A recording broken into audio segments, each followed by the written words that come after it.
I'm James. We're in the Net News Ledger studio, and I'm here with Kelly Skinner and Kristen Burnett. They're from Lakehead University, and they're doing research into retail practices on food prices in northern communities across Canada.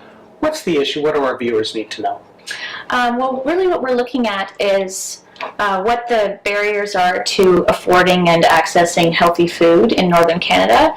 And so we're trying to give a voice to the people who live in northern Canada and who experience these kind of high prices every day when they go and try and buy groceries. What kind of prices are there in the north?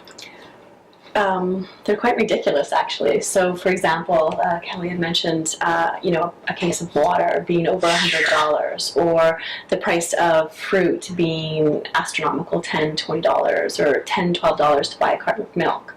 So these are sorts of things that need to be addressed. But also, one of the barriers that we were talking about is to look at things like the practices of retailers, right? What sorts of policies do they implement? How do they facilitate or make it difficult for people to purchase the kinds of foods that they want to do? Do they sell expired foods? Do they have certain types of policy and practices that make it difficult for people to purchase what they want? Well, some of the things that happen in the north probably wouldn't be tolerated by a lot of consumers in the south. Someone gets a paycheck, takes it to the store, and the store says, okay, you have to cash it here and put it onto a debit card. Mm-hmm. Things that we would just not allow. A debit card which costs them $10 to get, and then every time they purchase something, it costs them an additional percentage. The thing that I've found, and you find it with people who've moved south from up north, is that they'll go grocery shopping, and price doesn't matter. Everything up north is so expensive that here, things that we're saying, oh, that's not on sale, they're going, wow, is that ever cheap? and I've seen that with friends when you go grocery shopping. And parts of it, in the north seem to be the junk food, and the unhealthy food seems to be the easiest to get and the most affordable sometimes. What has your experience been on that? Well, I think what we're seeing is people are purchasing food that fills them up rather than is good for them, right? So if you have $5 and you can spend it buying 2 bananas, right, but there's 5 of you, or you can spend it buying a couple bottles of pop and some chips, it's going to shape your purchasing patterns, right? And so what we're finding is that people really have to think about what they buy and whether or not it fills them up rather than whether or not it's good for them. And another difference between the north and south is this element of choice, right?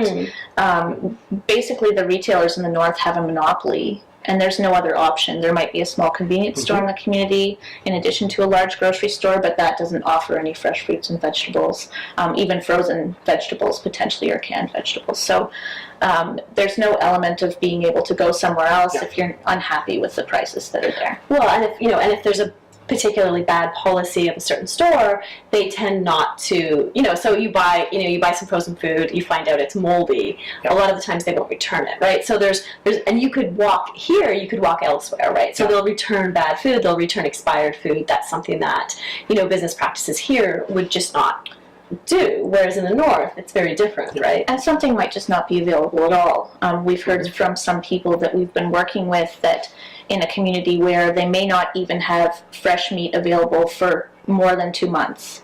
And so it's not that you don't just have it for that week because a plane didn't come in or whatnot. It's that an extended period of time where you may not have specific foods available to you. Now, the other thing in the north, of course, becomes, it is a transportation issue. So in the wintertime, the ice roads allow people to get out of their community and do their own shopping. And the other times is that if they're flying north, there's always going to be, a cost of getting the baggage onto the airplane. And if you've come down to, say, Thunder Bay and gone shopping, you might have a bill going north that's a lot more money just because of the cost of air freight. Mm-hmm. So there's a lot of issues people face. Right, and having things shipped into your community still costs a lot per pound. So one of the community members that we've been working with, she said that it cost $5.60 a pound on top of the cost of the actual item.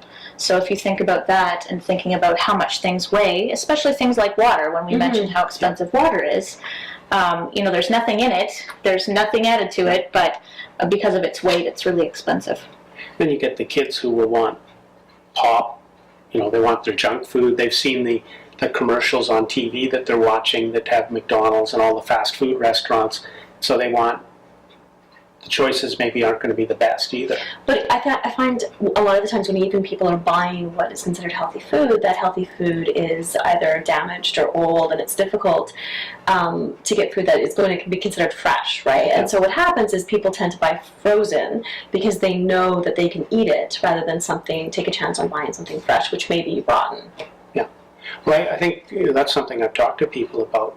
The life of a strawberry package, say, coming from California, it arrives in Thunder Bay, and now it's going to get shipped north. Mm-hmm. So if it's going up by air in the summer, it's going to get a lot warmer maybe than it should. So by the time it arrives in the store, it might have only a day or two of shelf life, if that. And so that the retailer bringing it in is going to go, wow, I got to make a lot of money on this, because if I don't, I'm going to be throwing half of it out. So there's a lot of issues in there. How do people participate in the survey? Well, it's an online survey, and it's done through Fluid Surveys, and there's a specific URL that you can access to get to it. We posted on Facebook. There's a number of other websites that Right, and it's also on Net Newsletter as well. And we'll include it in the video as well at the bottom. You'll see it right about now showing up. So if you can participate in the survey, you'll be helping to do what for your communities? What's the incentive for people?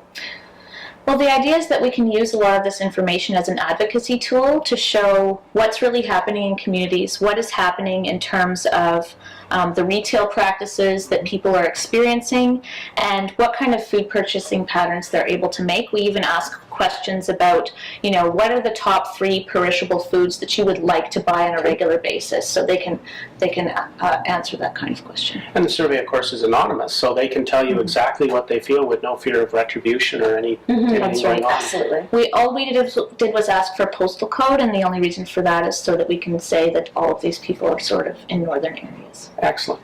Well, and part of it, a lot of this survey is identified by our community partners who have their own experiences in their own communities and have identified these particular issues as ones of concern.